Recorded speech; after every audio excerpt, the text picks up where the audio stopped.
Together, growing in faith, changing communities. Unyiswe uJesu Kristo. Kusibe phakade. Thandwa zami namhlanje sinomama ozivakashele njengoba sikhuluma ngerosali uma ngicela azisho ukuthi ungubani nokuthi iliphi irosali esokhuluma ngalo. NguLorentsha Nkabinde eSecretary Parish eSomontleya sizokhuluma ngerosali Lokukhanya. Okay, uma Lorentsha uvela kumhlangano esiubiza ngeCatholic Women's League. Ngicela ke ma usitshele isigaba sokuqala kuleli rosali Lokukhanya. Isigaba sokuqala kule rosali Lokukhanya ukubhabhadiswa kaJesu. Okay. Emfuleni naseJordani ngumzala wakhe uJohane. Uchazani ke kwena ke ma leli rosali ukuthi uJesu uyabhabhadiswa emfuleni iJordani ngomzala wakhe uJohannes. Ngithanda ukuthi nathi siyafundiswa njengoba abhabhadiswa uJesu ukuthi nathi sifune sibhabhadiswe nokuthi mase sibhabhadisiwe uma sithandaza lezi imfihlo zokubhabhadisa sikhumbule izethembiso sasenza ngesikhathi sibhabhadiswa thina kuyisibonelo leso kuyisibonelo sokuthi nathi njengoba siphila nje nasesibhabhadisiwe emphakathini kufanele sizibone ukuthi siyamukeleka ngendlela efanele yini nokuthi siyababhekelela nabantu zonke ihlobo nabomphakathi ukuthi basamule sibaphethe kahle ngasibanakekele na ilo esukuthola ngalokho. Okay ma, isigaba sesibili sithini? Isigaba sesibili ukumenywa kukaJesu noMaria emshadweni waseKana endaweni yaseGalile. Sithola phi ke leyo ndaba eBhayibhelini elingcwele? Sithola esigabeni sikaJohane uchapter 2 1 to 11. Okay. Ikuphi esikufundayo ngalesi sigaba sesibili? Sifunda ukuthi uma sikhona kufanele simethembe uJesu naye uMaria simmeme zonke izinto esizenzayo ngoba nabo babemenyiwe ngesikhathi besemshadweni. Uma sesimemile simethembe ngayonke indlela efanele siyenze. uMaria simfaka ngoba njengomama wayehamba nomntanakhe naye uMaria futhi wayemenyiwe siyamema ngaso sonke isikhathi uma sithandaza hayi ngoba simkhonza sike simcela uMaria njengomuntu wazi zonke izidingo zethu uyakwazi asicelele kuJesu ngokuthi asinusele kuyena wazi zonke izinhlupho esinazo ngokuhlekana kwethu ngemindeni. Okay, Maria uhamba noJesu esikhulekisa esikhulekela. Isigaba sesithathu ke sona sithini? Isigaba sesithathu ngokaMark verse chapter 1 kuya ku 14 and 15 sikhuluma ngokumenyezela kombuso kaNkulunkulu. Okay. Lapho sifunda ukuthi thina esiphilayo kufanele siphenduke sikholele kuNkulunkulu umdali wethu kanye nobukhosi bukaJesu. Iloko esifike sikufundele kakhulu ngakuthi thina kufanele siyenze. Okay. Ukushumayela kweindaba ezimnandi nokushumayela ukuthi ngempilo zethu kumele sibe abantu abanjani abaphila impilo yobungcwele.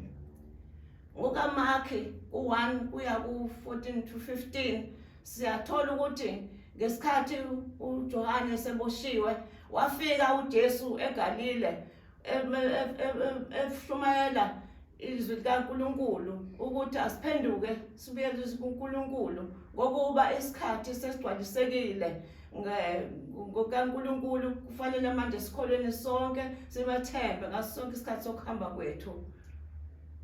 Okay ma, isiphi isigaba sesine eRosalini Lokukhanya? Isigaba sesine eRosalini Lokukhanya elokukhazimulisa kaJesu Kristo.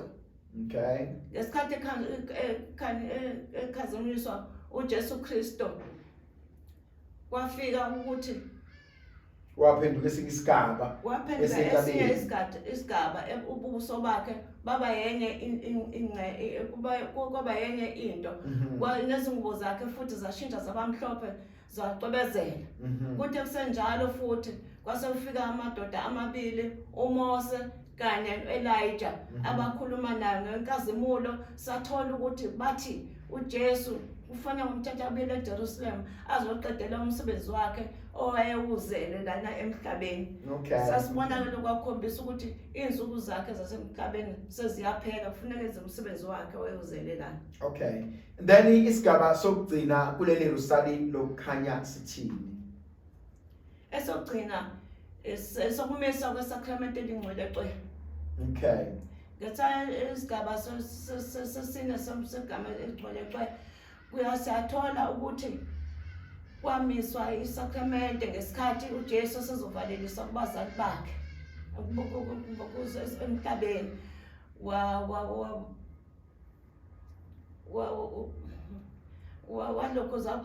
wamisa kubafundisi bakhe ehleli lapho wasehlephula isinkwa wasesibusisa wasethi minani thathani lokho nidle ngoba kuloko umzimba wami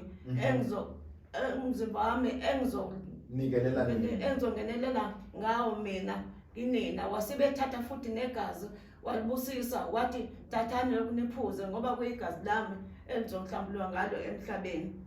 Lo kwisifunda ukuthi njengoba sesaphila thina emhlabeni kufanele sithembele uNkulunkulu sithandaze nokuthi mase sizomukela silungise imizimba yethu ihlanzeke ngokuthi sivume basashela isakramento lempenduko ukuthi sihlanzeke mase sizotha mabese yakomukela. Siyabonga kakhulu. Ithandwa zami nizwileke sikhuluma ngegaba zerosali lokukhanya esokuqala njoba uma eshilo isigaba sokuqala esesibili esesithathu esesine kanye nesesihlanu kuleli zerosali sibona impilo kaJesu ukuthi kuyiphile kanjani kwaphila kanjani nabantu ahamba nabo. Siyabonga kakhulu ma khona umyalezo ugcina ofisa ukusho mhlambe kwabalalele. Umlazo engifisa kakhulu ukuthi kufanele sikhulekele ngaso sonke isikhathi empilweni yethu ngoba njengabantu sibasemhlabeni siba nokudideka siphelelwe amandla siphelelwe ithemba. Ngakho kuze sibe nawo lamandla uJesu asishiyela wona ukuthi sikwazi simkhumbule sathi wasebenzela kangakanani esaphila lana ngoba efuna impilo yethu ukuthi sondelele uNkulunkulu siyilungiselele nathi ukuthi uma sesihambe emhlabeni sikwazi ukubonana noJesu ngokuthi siphile impilo ekade vele iphila ebesifundisa ngayo ebhabhadisweni kwakhe ukuthi sihambe ngendlela engcwele uze nathi sikwazi ukumbona mase sihambile emhlabeni ngokuhlukana kwethu. Siyabonga balaleli kuba nihlale nathi nibe nathi uNkulunkulu aqhubeka nibusisa nivikele anikhanyisele masikhuleke sicele isibusiso sika uNkulunkulu ngegama likaYise benendodana nomoya ogcibileyo. uNkulunkulu somandla siyakubonga ngakho konke zerosali elingcwele okuyilona elisiphilisayo sikwazi ukuzindla ngawe sinxusa usibusise usikhanyisele ngegama likaYise benendodana nomoya ogcibileyo. Amen. Siyabonga.